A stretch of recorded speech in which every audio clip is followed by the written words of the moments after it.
back to Room 237, back with another review. Now, at the end of my last video, I said that there's another major horror franchise that I was going to be getting to.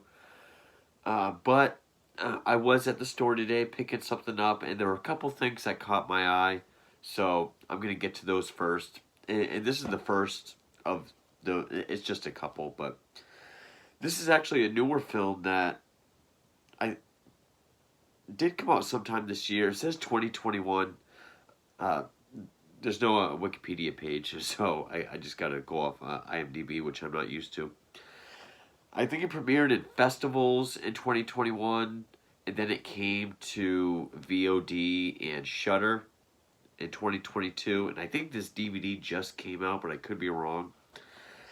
But it was written and directed by Mickey Keating, who's done a number of films, and after watching this, I definitely want to check out his other films, like Carnage Park, Pod, and Psycho-Pass. I do know Carnage Park is on Hulu. But this is his most recent one, and it's a very Lovecraftian type film, which I'm a big fan of Lovecraft, and his films, or films based on his works or inspired by his works.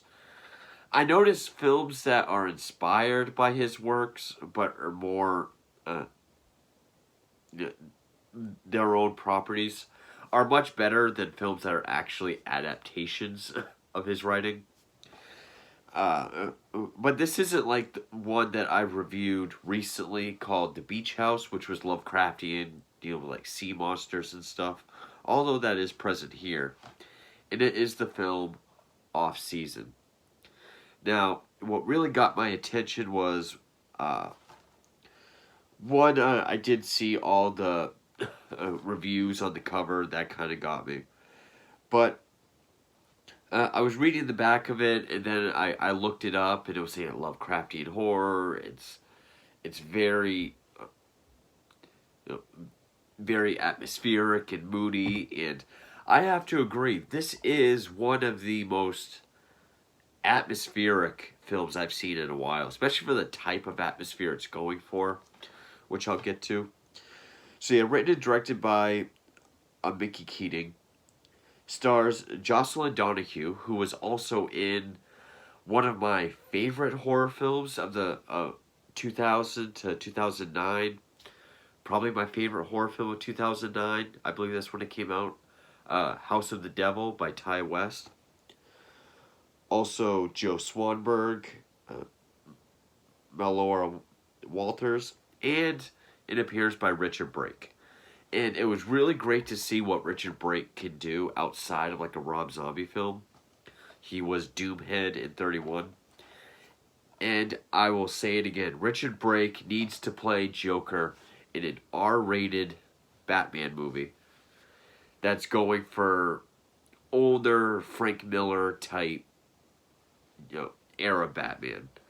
R-rated. I think Richard Brake would be an excellent Joker.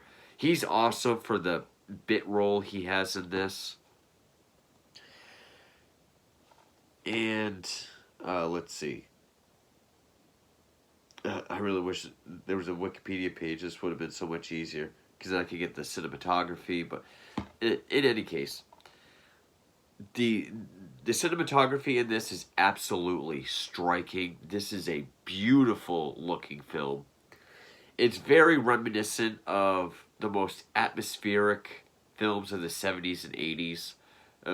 It's got Lucio Fulci, it's got John Carpenter, it's got and a ton of Silent Hill. Get Keating to do a Silent Hill movie. I mean, this guy nailed the Silent Hill atmosphere.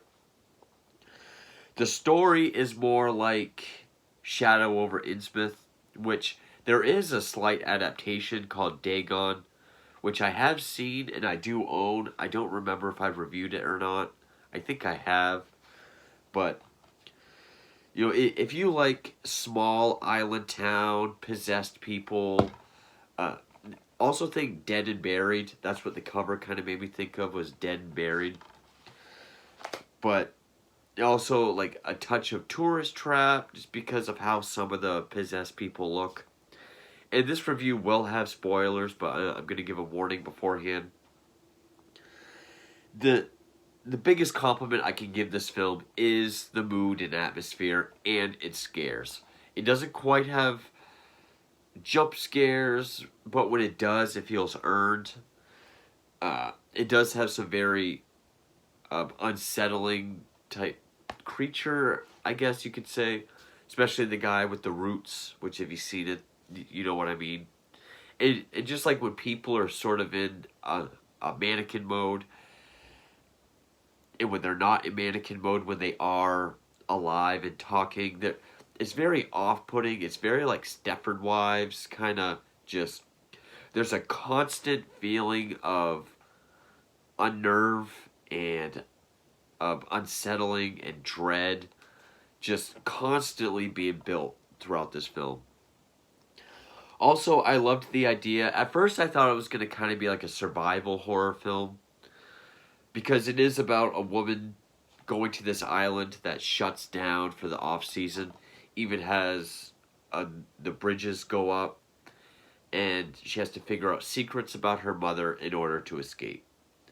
Which kind of reminded me of the film in my last review called The Night, which was kind of about sharing your secrets in order to escape. I didn't think it was going to go that route, but all the performances in this film are very well done. Basically, Jocelyn Donahue plays. I don't even remember her character's name. There's very few characters in here. Marie. She gets this letter. Well, it opens up with this elderly woman kind of giving this monologue to the camera, which there are a number of those scenes where, you know, it's not really POV, but they're talking to the camera as if they're talking to us. And all those scenes are well done, especially Richard Brake's.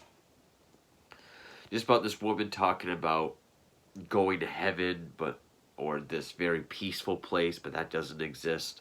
And then she screams.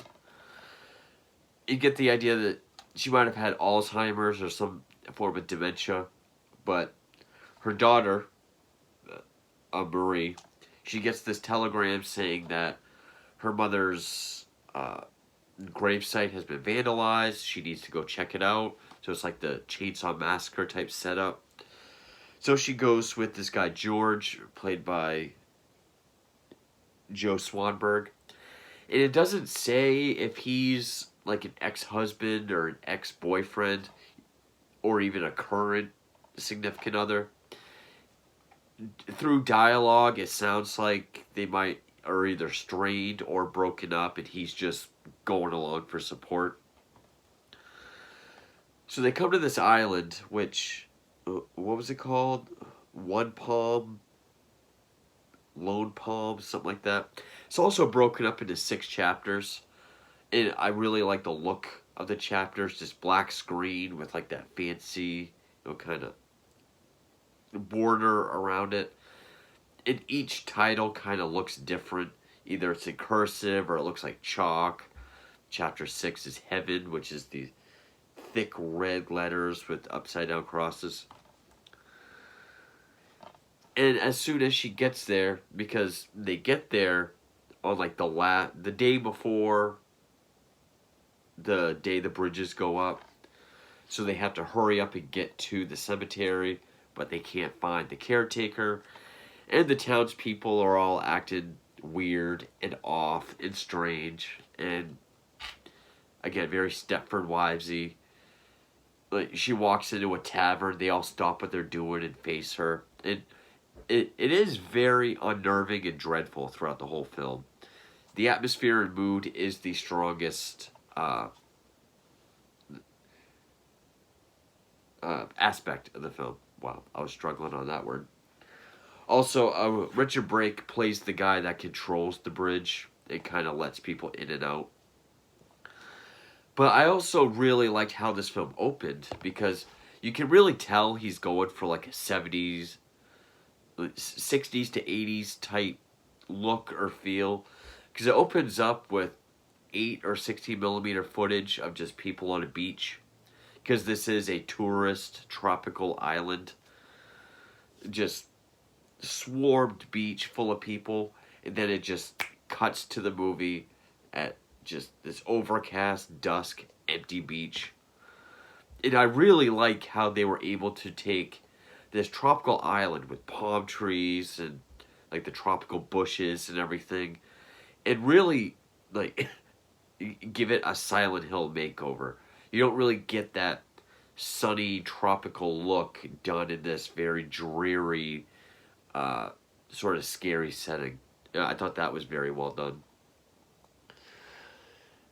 And basically, she just realizes that something her mother said one day about the island and the people there, because she used to live there. I think she grew up there. Might actually be true. It uh, wasn't just some story from a woman with dementia. And it does turn out to be true. And there is some sort of sea god that they all worship in some way. And that's the most I'm gonna say for without spoilers. Uh, but I do recommend this. It is a slow burn, uh, but and I will say, kind of in the beginning, it does feel like you're waiting quite a while. It is short. It's an hour, 24 minutes. It's paced well enough, but really, once they get to the island, if you're a person that really likes mood and atmosphere, I think you'll be fine. If you're someone that needs like a Blumhouse horror beat every 5 minutes, a jump scare every 5 minutes, you might struggle a bit. But when the scares are there, they are genuine. They are. This movie is actually really creepy. I mean, it can take something as simple as people standing there with just white eyes actually make them look creepy. Or just the way people are moving in the background, or the way they're all standing still, or just the off-putting nature of the townspeople. You know, like, at one point she goes back to the tavern. It says, like, does anyone know where the cemetery caretaker is? And there's this old guy that's just like, have you checked the cemetery? Ha ha ha. He just starts laughing, then he just kind of starts doing like this Pennywise dance, which just gets more and more outrageous. And then the camera just pans, and we see everyone just laughing. So there is a very off-putting vibe from everyone in the town. As far as Lovecraftian creatures or whatever, well, I should really. I'm really debating on whether I should say anything about that prior to spoilers, because I know there's going to be people that will say, oh, it's bad because you don't, whatever. But, I mean, it does fit in with, how Lovecraftian creatures are. We can't comprehend it, but whenever something is happening to somebody or something is wrong with someone and we see it is genuinely creepy. And again, the atmosphere, the fog and everything in it is as strong as John Carpenter's The Fog or the first Silent Hill movie. It is like if you take Silent Hill, The Fog, a little bit of like Dead and Buried, Tourist Trap, and just tell it in a story that's reminiscent of Shadow over Innsmouth by Lovecraft, then you get this movie, essentially. So I can recommend it. Just know ahead of time, it is a slow burn for the most part, but the scares are worth it. And I think the creature effects, the way they're used and how they look are effective. So now I'm going to get into spoilers. Everything really kind of kicks up when, and I don't remember which chapter it is. I think it's chapter 2, Sand Trap, where she's in the car with George. Again, I'm not sure exactly what his relationship is to her, but he tries to get her to just tell me what's going on. There's something on your mind, just tell me. She says, well, there's something my mother said. It was the first time she was lucid in quite a while. And she told me that there's some sort of curse about this town, this island, how early settlers were always dying at sea, and then they made a pact with the demon, and then that's sort of how the population was built upon that pact. And that's why her mother never wanted to be buried there. She was able to get out, and her dying wish was to not have her body, bones, or ashes ever go back to the island. But there is a creepy scene in a flashback where she's talking to the lawyers about the will, because the will said for her to be buried there, even though her wish was not to. And even the lawyers are kind of Stepford Wivesy, and kind of almost like they're in on it to some capacity, or they're possessed somehow. But after they have that talk, which the camera is like holding on her in the car the whole time, and she just goes through the whole monologue very well. And then it holds on George up close the same way. Kind of these up close, sort of odd kind of Fulci angles. It just holds on him for a bit while she's talking. It's just kind of his reaction. And then he convinces her, hey, she was gone. She was insane. Let's just not worry about this and leave. But every time they get down a bit of the road, and it's like the tree line, the road ends. So they turn around, they go, ends again. No matter where they go, it's like they're stuck, kind of like a sand trap. Which also, I mean, with the bridges being drawn up, it is kind of like that Silent Hill where the earth just ends. Or at first it made me think of Evil Dead, like how the bridge is, it's not wrecked, but it's still up. And that scene, that shot was fantastic. How it's just this low upward shot and making the bridge look monolithic as she's just like looking up to it, realizes she's trapped. So many great shots in this. Also the score, which I should have mentioned before spoilers. It's this very subtle kind of like pounding drum beat that you would hear like a Carpenter film, maybe a little faster. But it has this cool thing where it's like doing these drums, and then it sounds almost like you're scraping a pot or like hitting the inside of a pot. Just very eerie sounding. I love the score. And when it's not the score, it's either these very old songs, which I'm always a sucker for, or classical music, which I'm a sucker for that as well. But there's also great scenes when she's going in these buildings.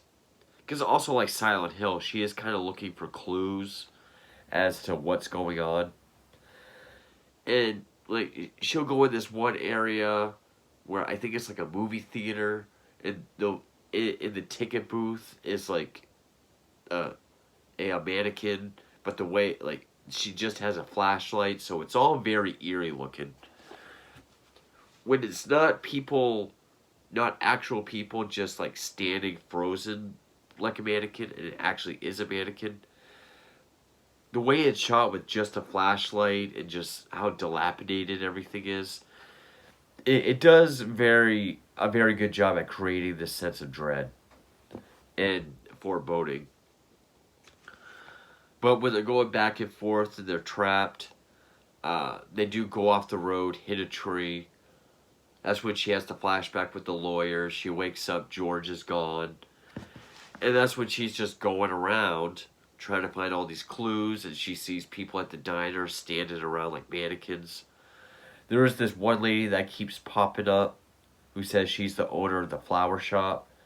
And at first she's very like, hello, Oh, your mother is. Oh. But then next time we see her, she's just like white eyes. And there is this one guy that tries to help her. He's not like anybody else. He seems normal. He sheds a little bit of light on what's going on, saying how, like, in the summer when there's tourists, they give off this energy that this sea god feeds off of. So in the off season, it needs to feed off something else. It's not really 100% on how everything works in this movie. I'm just saying what I take away from it. So they go back to his house to try to get the boat keys for his boat. He hears something upstairs, so he goes. She hears a noise, so she goes up, and it's shot very kind of shaky and dark, so it's hard to see what's going on, but it's still effective. Like she sees all these, it looks like tree roots. And then when she goes up to this room upstairs, it's like these tree roots are going inside of him and out his mouth and out his eyes, and he's just kind of like convulsing. And again, like, it's shaky because of the flashlight, and the camera's kind of shaky, but it still looks unsettling. And then it starts making like those demon noises. She shoots it with a flare. And he does say something like, "You don't recognize me?" No. Your mother never said anything about me. It does explain who he is, though. And so she's able to make it. Oh, because at his house, there's like a CB. She hears George's voice saying he's at the bridge. She gets there. But George is like covered in blood and kind of standing there. And he's got this very. It's like his voice, but like a demon voice on top of it. Saying like. And pretty much. He says he's the sea god demon. Pretty much saying how, the the people of the island are his fingers, and the island is the palm of his hand.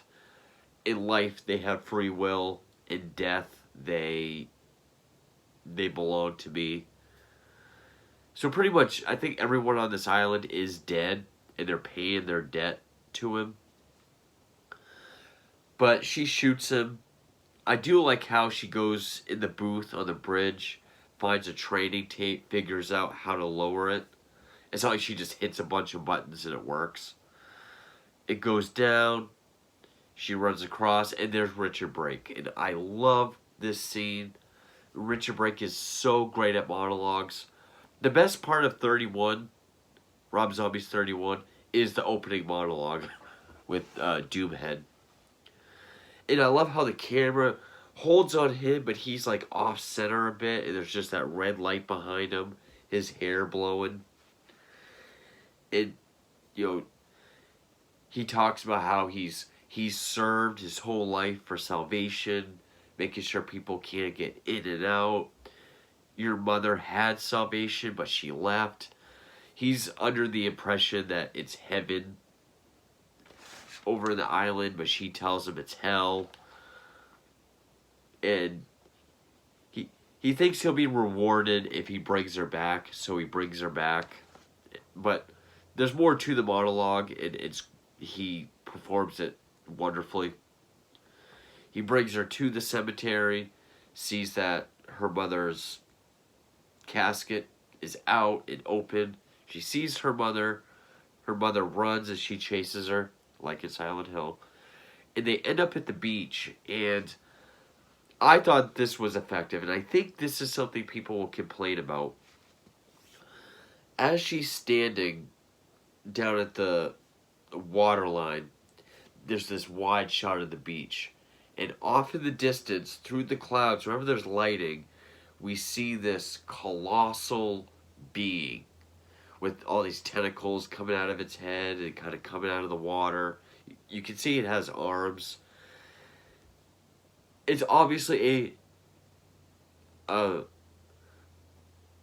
a Cthulhu type monster, but obviously like a variation of it or his own version of it. And it's just making these like deep sounds.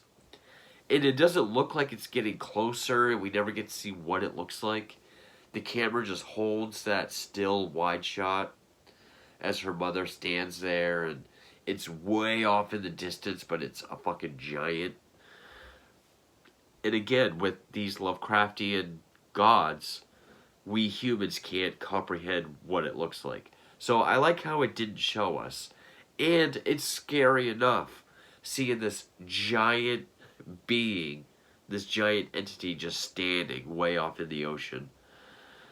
I always find sea creatures and sea monsters terrifying anyway, but this thing looks giant.